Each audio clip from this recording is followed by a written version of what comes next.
Picking it out. You remember the day that we were at Muscle Shoals, we were at Cypress Moon, and we locked ourselves in somehow.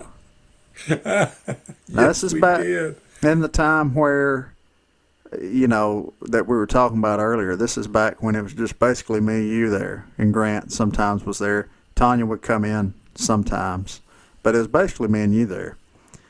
We were going to lunch, and you had a key, and for some damn reason or another, we couldn't get the door unlocked, and it just had unlocked. I remember that. The front door would not, for some reason, would not unlock, and we tried and tried. But, oh, my goodness.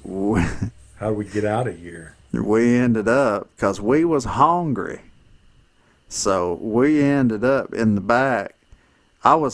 Got the bright idea, and I had flip-flops on, I think, and like Under Armour shorts, so they'd snag on anything sharp and just like tear the threads out. I had the bright idea to turn the trash can over back there, flip it over upside down, and try to hop up on it real quick and jump over that fence. But now the fence has got 3 strands of barbed wire at the top. It looked like some kind of actual, kind of like a prison. Like It did. barbed wire up on the top, like it slants. It did. Like it slants over toward you, 3 strands of it. Yeah, it did. Well, but I get up there. Wait a minute. We had a cinder block, too.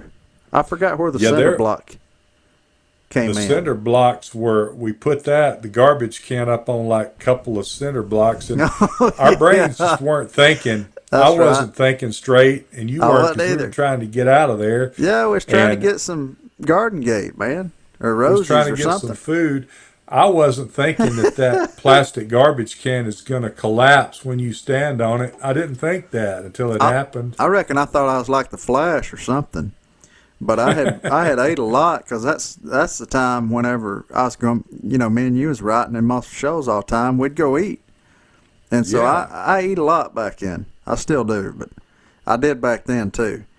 And man, I hopped up on that thing, and the whole damn thing just caved in. And the block fell on my ankle. Yeah, you fell down in that block, cut your ankle. You were bleeding, I remember. Yeah, and I did bleed. How did we get out of there? I can't even remember how we got out of there now. We finally got did we finally get the door? That's happened a couple of times, actually. That's such a weird place. That was, I remember that day because it seems like Tanya came in there. She was about to do an event. That's right. The Budweiser folks that came by there. She was trying to hook up a keg, and me and you had come through there. Right.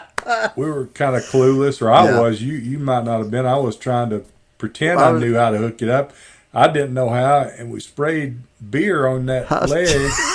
And that's pretty much like putting alcohol on an open wound. Yeah. You were like, oh, man, it burnt your leg, so you got to probably help clean it out, though. It probably actually helped you, I was trying to tap it.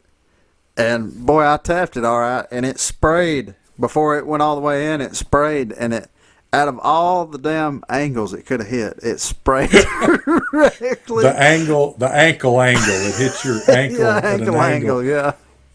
But I that was so bizarre, man. But it was so funny. I mean, one of the things, me and you laughed about it later, but I thought that beer hit you right on that open wound there where you'd been bleeding. I know it burned like hell. It burnt like the Dickens, It burnt like hell, even more than them L.A. Lights did that Lee Greenwood sung about.